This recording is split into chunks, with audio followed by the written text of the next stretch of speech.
Kung ano ang iyong itinanim, yun din ang iyong aanihin. Yan po ang law of karma. Magandang araw mga kaibigan. Ito po ang mga top officials ng Philippine Charity Sweepstakes Office. Sinampahan ng kasong graft and corruption sa Office of the Ombudsman. So, sa wakas,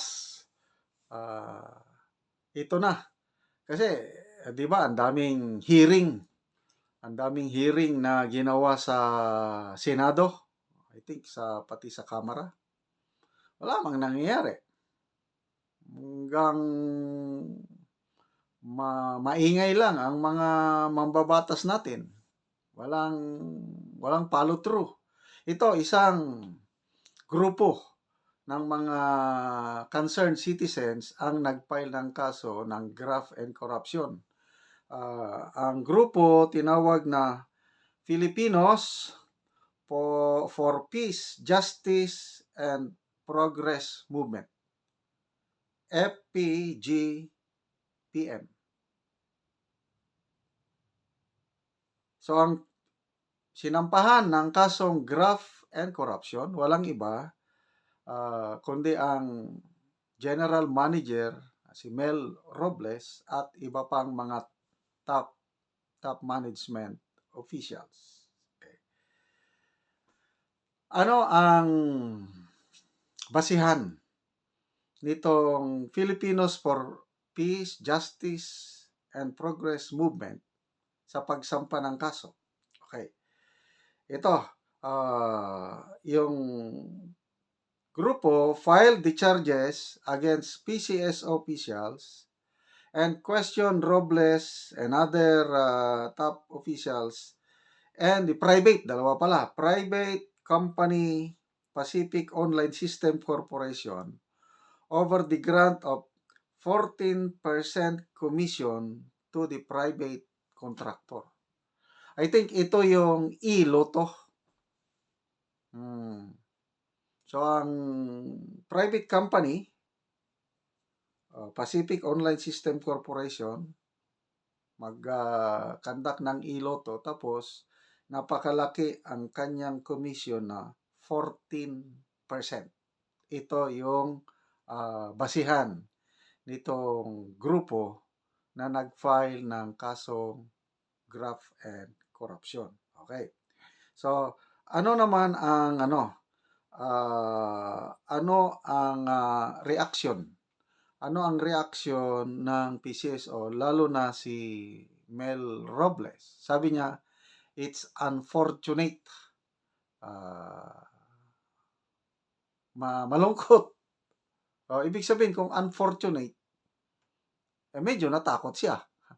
Ano daw, itong grupo daw na ito, Filipinos for Peace, Justice, and Progress Movement, hindi daw nila naintindihan yung laman ng MOA kasi may MOA itong dalawa na ito. Okay.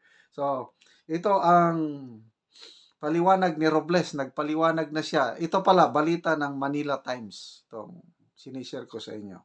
Robles said, the technical rules on PCSO's betting platforms, including that of iLotto, was approved by the Office of the President.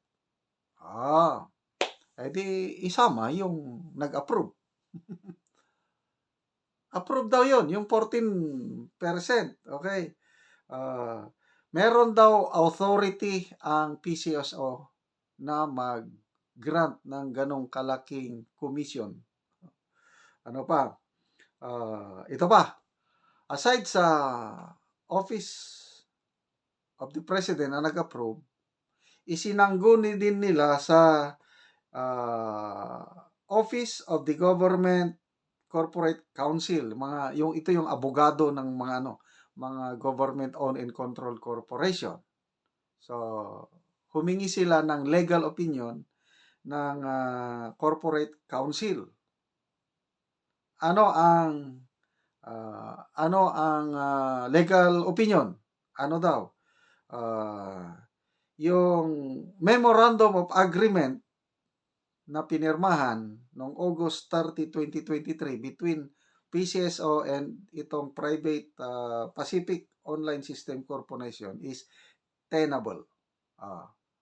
Pwede daw, lulusot daw, tenable. Ayun, sa kanila yon sa Office of the Government Corporate Council. Depende na ngayon, iba ang ombudsman. Kasi sa batas kasi, iba-iba ang interpretation ng batas. Kaya mabuti may nag-file ng kaso. Ano pa?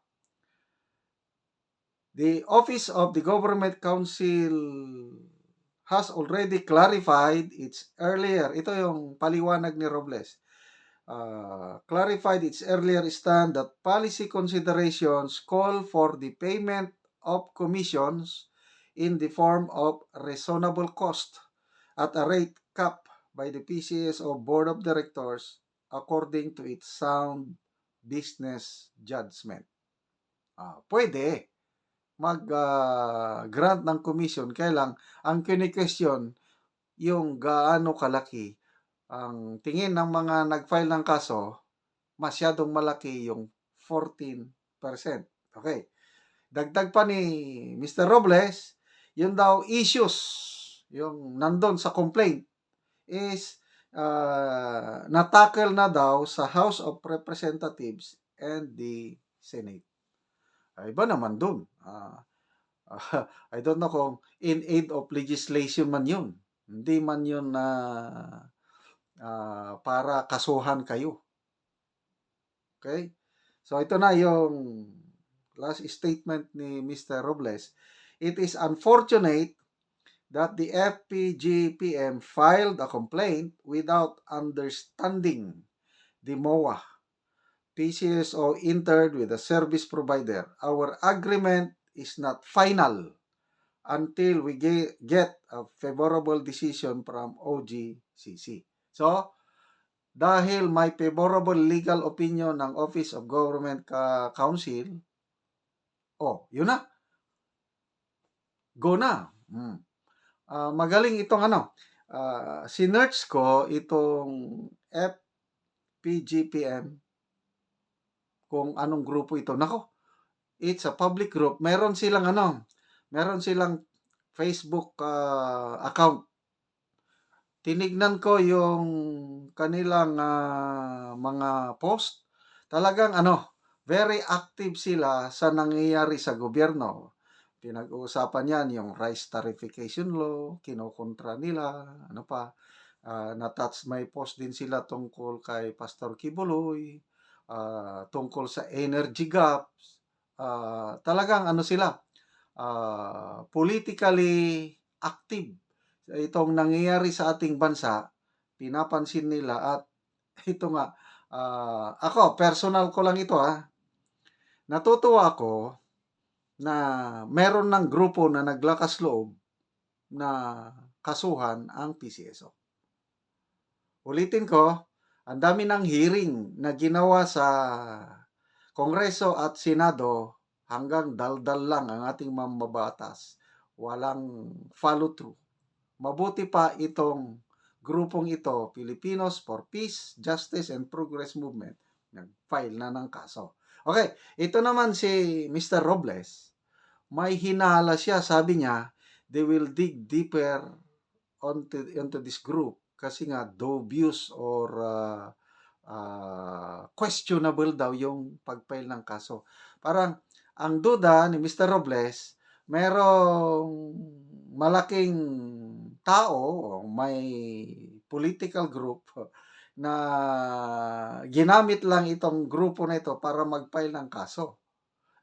Regardless.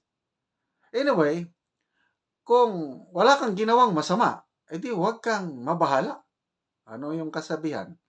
Bato-bato sa langit ang matamaan, huwag magagalit. So, let the ombudsman do its investigation. Nako, bilib na bilib pa naman ako sa ombudsman. Pag ganitong may reklamo, nagkakandak sila kagad ng investigation. At pag may nakitang strong evidence, yan.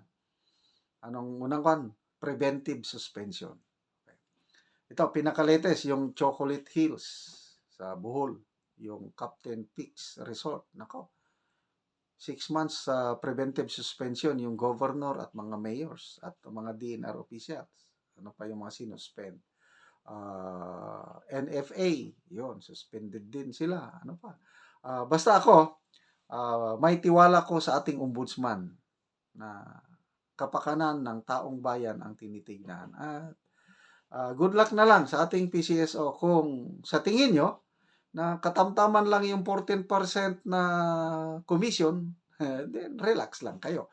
Kailan kung malaki, nako, humanda na kayo. Ito na yung law of karma dahil hindi kayo sasantuhin ng ombudsman.